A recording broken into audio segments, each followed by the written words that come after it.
আমরা মেয়েরা যারা আছি তারা পরিবারে কোথাও কোনো জায়গায় আমরা নিরাপদ না। প্রতিদিন টিভি খুললে কিংবা মোবাইলে নেট অন করলেই শুধু দেখা যায় চারিদিকে শুধু ধর্ষণ আর ধর্ষণ। মেয়েদের কোথাও কোনো শান্তি নেই। বাংলাদেশের সব জায়গায় মানে চারিদিকে এত ধর্ষণ হয়, অথচ ধর্ষকের সঠিক কোনো বিচার হয় না।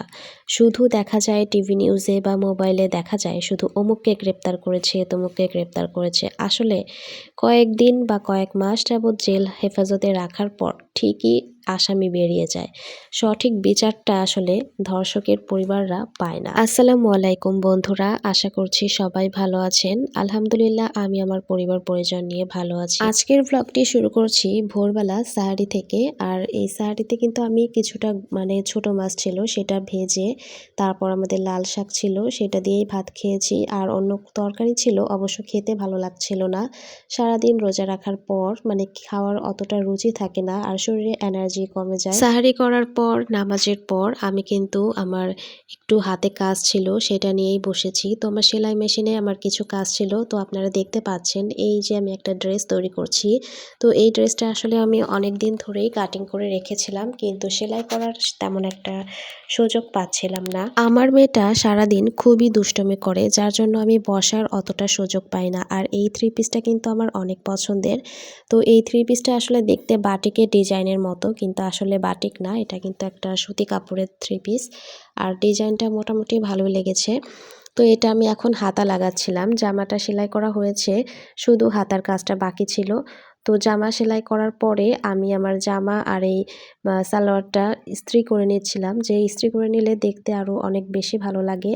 তো সেলাই করার পর যদি ইস্ত্রি করা যায় তাহলে কাপড়ে যে ঘোচানো ভাবটা থাকে এটা কিন্তু চলে যায়, আর দেখতেও ভালো লাগে আর পরেও কিন্তু শান্তি লাগে। আমার মেয়েটা যেহেতু এখন ঘুমাচ্ছিল, তো আমি আমার এই ফাঁকে এই কাজটা করে নিলাম। আর ও উঠে গেলে আমি হয়তো এই কাজটা করতে পারবো না। এখন আমি কামিজটা ইস্ত্রি করে নিচ্ছি, আর এটা হচ্ছে আমি ঘরে পরার জন্য বানিয়েছি। আর ঘরে যেহেতু এখন সামনে গরম আসছে, গরমের মধ্যে কিন্তু একদম সুতি নরম জামা কাপড় এগুলো পরতেই কিন্তু বেশি ভালো লাগে, শান্তি লাগে। আবার অনেকে আছে গরমের মধ্যে কিন্তু বাটিকের ড্রেস বেশি পরে, ঘরের মধ্যে বাটিকের ড্রেসগুলো কিন্তু অনেক আরাম পরে, যারা পরে তারা তো জানি, নতুন করে বলার কিছু নেই।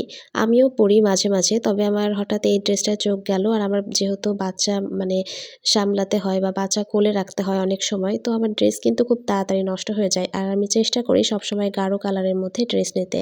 আজকে সারাদিনের আর কোনো ভিডিও আপনাদের সাথে শেয়ার করতে পারলাম না, একদম সরাসরি চলে আসলাম ইফতারের। তো ইফতারে কি গোছানো হয়েছে, কি আইটেম দিয়ে আমরা আজকে ইফতার করছি সেগুলোই আপনাদের সাথে শেয়ার করলাম। আর আমরা কিন্তু সবসময় স্টিলের থালাতে খাই, যেহেতু ছোট বাচ্চা আছে সবসময় কাচের জিনিসপত্র ভেঙে ফেলে, তাই আমরা স্টিলের থালা বাসন বেশি ব্যবহার করি।